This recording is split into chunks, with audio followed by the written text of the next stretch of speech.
Hello friends and everyone, welcome back to our new video. তো কেমন আছেন আপনারা সকলেই? আশা করি আপনারা সকলেই খুব ভালো রয়েছেন। তো আজকের ভিডিওতে আমরা জানবো রাহু নবমভাবে, দশমভাবে, একাদশভাবে এবং দ্বাদশভাবে এরকমটা ফল দেয়। তো সকলেইকে আমি ধন্যবাদ জানাবো যারা চ্যানেলটি সাবস্ক্রাইব করেছেন, এবং যারা চ্যানেলটি সাবস্ক্রাইব করেননি তারা অবশ্যই চ্যানেলটিকে সাবস্ক্রাইব করবেন এবং ভিডিওটিকে একটি লাইক করে দেবেন। তো চলুন ভিডিওর টপিকে যাওয়া যাক। তো সবার প্রথম বলে রাখি, রাহু যখন নবমভাবে থাকে তখন দেখা গেছে আপনার জন্মের পর কিন্তু আপনার বাবা 300 কিলোমিটার দূরেও কিন্তু কোনো জায়গা নিতে পারে এবং সেখানে কিন্তু সেটেল হয়ে যেতে পারে। কারণ 9th হাউস থেকে কিন্তু ফাদার বুঝি, এবং আমরা কিন্তু যখন জায়গা বা মাতৃভূমি সেটা কিন্তু 4th হাউস থেকে বুঝি। 9+4 কানেকশন কিন্তু দেখা যায় এখানে। তো এখানে এমন দেখা গেছে রাহু যদি এখানে খারাপ রাশিতে এসে বসে, মানে রাহুর যদি মিত্র পজিশন যদি না হয়, তাহলে দেখা গেছে সাধারণত যে ফাদার ডেথ কিন্তু খুব কম বয়সে কিন্তু হয়ে যায়। এই জিনিসটুকু দেখা গেছে। আর যদি এখানে ফ্রেন্ডলি সাইন হয়, তো দেখা গেছে কি যে আপনার যে গুরু আপনাকে কিন্তু যে ইনফ্লুয়েন্স করবে বা আপনি যার কাছে শিখেন, সে কিন্তু তার যে থট প্রসেস সেই জিনিসটি দেখে কিন্তু আপনি ইনফ্লুয়েন্স হবেন। তার কারণ রাহু কিন্তু যে কোনো জিনিসকে বিস্তার ঘটায়, যে কোনো জিনিসের বাউন্ডারিকে কিন্তু পুশ করে। রাহুর মধ্যে কিন্তু প্রচুর প্রচুর কিন্তু ব্রেন রয়েছে। তাকে ইনফ্লুয়েন্স করা কিন্তু খুবই কঠিন।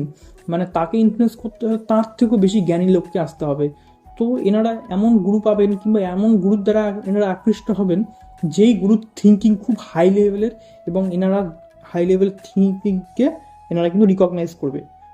তো এই সমস্ত লোকদেরকে দেখা গেছে লাইফে, যে সমস্ত লোকদেরকে এনারা গুরু বলে মনে করেন তাদের থিঙ্কিং কিন্তু খুব উঁচু হয়। এবং এনারা যেহেতু রাহু রাহু যেহেতু ব্রেন, তো এনারাও কিন্তু সেই গুরুর কাছ থেকে কিন্তু ভালো, খুবই উচ্চ মানের কিন্তু শিক্ষা নেন। তো এই জিনিসটি কিন্তু দেখা গেছে রাহু 9th হাউসে। বা 9th হাউসে রাহু যে কোনো জিনিস কিন্তু, রাহু মানে কিন্তু প্রমাণ, এভিডেন্স। এনারা কিন্তু ধার্মিক কাজে কিন্তু প্রমাণ ছাড়া কিন্তু বিশ্বাস করবেন না। এই জিনিসটিও কিন্তু দেখা গেছে। 9th হাউস থেকে কিন্তু আমরা উচ্চশিক্ষাও কিন্তু বুঝি।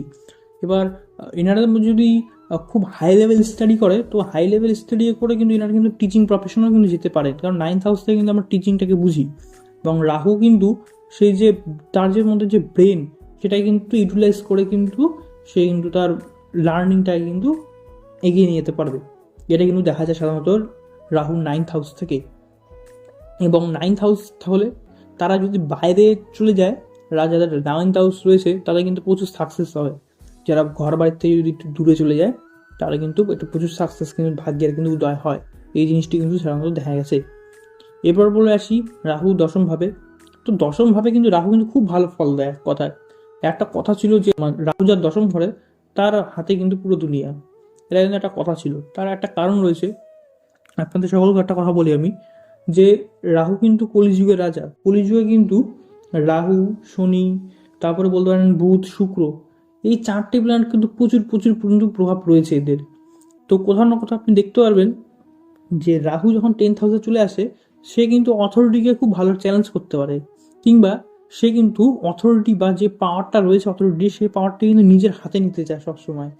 তার কিন্তু চেনাশোনা কিন্তু সব উঁচু পাওয়ার যে রয়েছে, যারা উঁচু পাওয়ারে রয়েছে তাদের সাথে কিন্তু মেলামেশা কিন্তু এনাদের থাকবে। এই জিনিসটি দেখতে পারবেন। এবার 10th হাউসের রাহু যদি খুব ভালো হয়, এটা কিন্তু রিপোর্টিংয়েও কিন্তু খুব ভালো একটা জিনিস দেয়। তার কারণ আপনি কিন্তু গভর্নমেন্টের অপোজিটে কিন্তু কথা বলতে পারবেন কর্মজীবনে, কারণ রাহু কিন্তু সবসময় কিন্তু সূর্যকে কিন্তু মানে এনিমি প্ল্যানেট দেখে হিসেবে দেখেন। তো সূর্য যেহেতু গভর্নমেন্ট, তো গভর্নমেন্টের বিপক্ষে কিন্তু যেতে পারে এনারা। রাহু কি বলে যে আপনাকে যে করেই হোক, ছল বল কৌশল যেভাবেই হোক, সে কিন্তু পাওয়ার নেওয়ার কিন্তু তার চেষ্টা করবে, সে যেই হোক। রাহুর রাস্তায় যদি কেউ আসে, সে কিন্তু তাকে ছেড়ে দেবে না। রাহু কিন্তু 10th হাউসে দেখা গেছে। ধরে নিন রাহু 10th হাউসে রয়েছে এবং লোকটি কিন্তু খুব পাওয়ার চায়। তো লোকটি মনে করো পাওয়ার পাওয়ার জন্য 2-3 জন লোক কিন্তু বাধা হয়ে দাঁড়িয়েছে। তো সেই পাওয়ারটা পাওয়ার জন্য সেই 2-3 লোককে যদি এনাদেরকে শেষও করতে হয়, তাও শেষ করে দেবেন এক কথায়। রাহু কিন্তু এরকমটা ফল দেয় 10th হাউসে। 10th হাউসে রাহু হলে না খুব ভালো হয় কি, যে তারা কিন্তু খুব মানে কম জীবনেই কিন্তু তারা কিন্তু প্রচুর জিনিস কিন্তু অ্যাচিভমেন্ট করতে পারেন। কিন্তু রাহুকে একটু ব্যালেন্স করা কিন্তু প্রয়োজন আছে এনাদের। কেন? কারণ রাহু কিন্তু একদিকে যেরকম ভালো বানাতে পারে, খারাপও বানাতে পারে। এরকম হতে পারে আপনি ভালো সাইডে না গিয়ে খুব নেগেটিভ সাইডে গেলেন, সেখানে কর্ম করলেন, সেখানে আপনি নাম কামাবেন ঠিকই। যেমন আন্ডারওয়ার্ল্ড বা বলতে পারেন বিভিন্ন যে গ্যাংগুলি হয়। রাহু কিন্তু 10th হাউসে কিন্তু যেহেতু অথরিটি বা একটা পাওয়ারের একটা আশা থাকে, তো এটা কিন্তু পজিটিভ কিংবা নেগেটিভ দিক কিন্তু আপনার উপরে প্রচুর সবটাই।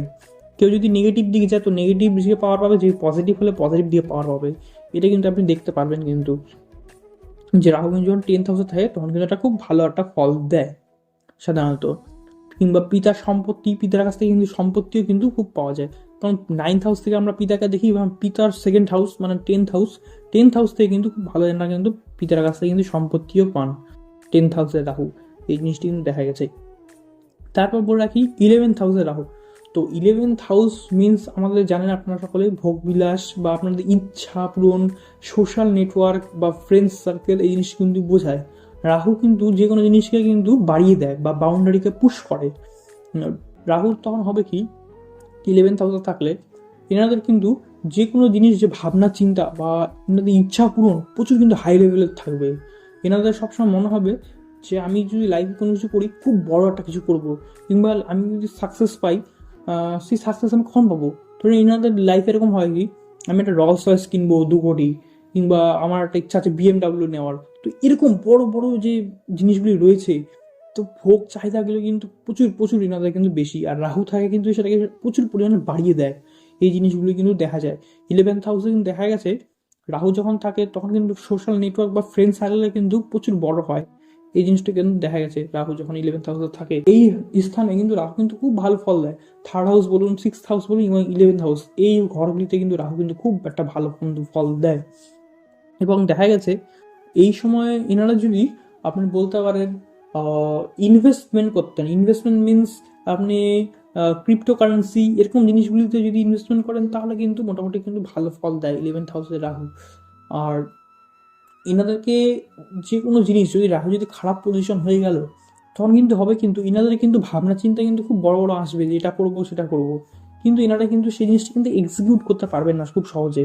যদি রাহু যদি পজিশন বা এক্সল্টেড যদি রাহু হয় তাহলে কিন্তু খুব ভালোভাবে এনারা কিন্তু কাজটি বলবেন ঠিকই, প্ল্যানিংও করবেন ঠিক, কিন্তু কাজটি কিন্তু শেষও করতে পারবেন। এই জিনিসটি কিন্তু দেখা যায় রাহু যখন 11th হাউসে থাকে। এবং 12th হাউসে রাহুর যদি কথা বলি এবার আমি, তো 12th হাউসে রাহু হচ্ছে বলতে পারেন আপনার বিভিন্ন এনজিওতে কাজ করে, বিভিন্ন জায়গায় টাকা দান করা। ধরে নিন এনাদের যদি 1 লাখ টাকা ইনকাম হয়, এনারা কিন্তু 80 to 90,000 রুপিস কিন্তু এনারা কিন্তু খরচ করে দিবেন। এই জিনিসগুলো কিন্তু দেখা যায়, কারণ রাহু কিন্তু যে কোনো জিনিসকে কিন্তু বাড়িয়ে দেবে। এবং 12th হাউস থেকে কিন্তু আমরা ব্যয়ও বুঝি এবং ইনভেস্টমেন্টও বুঝি। তো এনারা যদি কোনো জায়গায় যদি ইনভেস্টমেন্ট করেন, বা বলতে পারেন আপনারা যে 12th হাউসে কিন্তু বিদেশও বলেই আমরা, তো ধরে নিন যে আপনি রয়েছেন ভারতে, এবার আপনি আমেরিকার যেরকম বিভিন্ন স্টক মার্কেটের কোম্পানিগুলি রয়েছে সেগুলির মধ্যে যদি ইনভেস্টমেন্ট করেন, এটা কিন্তু খুব সাকসেস কিন্তু দেয়। কারণ রাহু কিন্তু ফরেনকেও বোঝায়, আর 12th হাউস থেকে কিন্তু আমরা ইনভেস্টমেন্টকেও বুঝি ব্যয়ের সাথে সাথে। তো ফরেন কোনো কোম্পানি কিংবা ফরেন কোনো স্টক বা যে কোনো জিনিসের টাকা যদি ইনভেস্টমেন্ট আপনারা করেন, তো রাহু কিন্তু লং টার্মে কিন্তু এখানে কিন্তু খুবই ভালো ফল দেয়। এই জিনিসগুলি কিন্তু দেখা যায় 12th হাউসের রাহুতে। এবং 12th হাউসের রাহুতে অনেকজনের দেখা গেছে কি, কারো কারোর বেশি কাম বাসনা, যেহেতু কাম বাসনার, তো এনারা কিন্তু দেখা গেছে কি বিভিন্ন জায়গায় কিন্তু প্রস্টিটিউটের কাছে কিন্তু যেতে দেখা যায়। কারণ এনারা কিন্তু মানে এরকম হয় কি, সেক্সুয়াল যে ডিজায়ারটা এনাদের কিন্তু পূরণ হয় না, প্রচুর পরিমাণে কিন্তু বেড়ে যায়। এবং 12th হাউসে রাহু থাকলে হয় কি, যে ডিভোর্সও কিন্তু হয়ে যেতে পারে। 7th হাউসে রাহু এবং 12th হাউসে রাহু, এই দুটি রাহুর কিন্তু প্রচুর ডিজায়ার রয়েছে সেক্সুয়াল জিনিসগুলির থেকে। এবং 12th হাউসে রাহু যেহেতু রয়েছে, তো এটা কিন্তু বলতে পারেন আপনার পার্টনারের সাথে বেড প্লেজারে কিন্তু সেরকমভাবে পাবেন না। কারণ 12th হাউস কিন্তু বোঝায় কিন্তু আপনাকে যে সেক্সুয়াল বা যে কোনো জিনিসগুলি ব্লেড প্লেজার এগুলো জিনিস কিন্তু বোঝায়। তো 12th হাউসে রাহু যখন থাকে, রাহু মিনস কিন্তু আপনার হেড, নট আপনার ফিজিক্যাল বডি। তো এই জিনিসগুলো কিন্তু রাহু কিন্তু এফেক্ট করে। তো 12th হাউসে রাহুতে এতটুকুই, আর আমি কিছু বললাম না। আপনার রাহু এই সময় ব্যালেন্স করতে হলে আপনি বলতে পারেন কালী মায়ের মন্দিরে যেতে পারেন, কারণ 12th হাউসে কিন্তু আমরা কিন্তু কালী মাতা কিন্তু দেখা হয়েছে। কারণ 12th হাউস কিন্তু মোক্ষ প্রাপ্তির ঘর, এবং মা কালী কিন্তু মোক্ষ প্রাপ্তির কিন্তু দেবী এক কথা বলতে গেলে। তাই জন্য আপনারা দেখবেন বেশিরভাগ যারা জ্যোতিষী কিংবা বিভিন্ন বলতে পারেন যারা মুক্তির খোঁজে, কিংবা যারা বড় বড় পূজারী, বড় বড় সাধক, তারা কিন্তু মা কালী কিংবা কাল ভৈরব এরকম মহাদেবের মতো কিন্তু পুজো করে। তারা কিন্তু বেশি মানে এটাকে, তার একটাই কারণ যে 12th হাউসের যে স্বামী মানে 12 হাউসের যে লর্ড বা আমাদের যে ঠাকুর, তা কিন্তু মা কালী। তো সেই জিনিসগুলি কিন্তু দেখা যায়। তো আমি তো খুব শর্ট করে বললাম, আশা করি আপনারা সকলেই খুব ভালো লেগেছে। যদি ভালো লেগে থাকে তাহলে ভিডিওটিকে একটি লাইক করবেন, চ্যানেলটিকে সাবস্ক্রাইব করবেন, এবং দেখা হচ্ছে পরের ভিডিওতে। আজকের মতো বিদায়।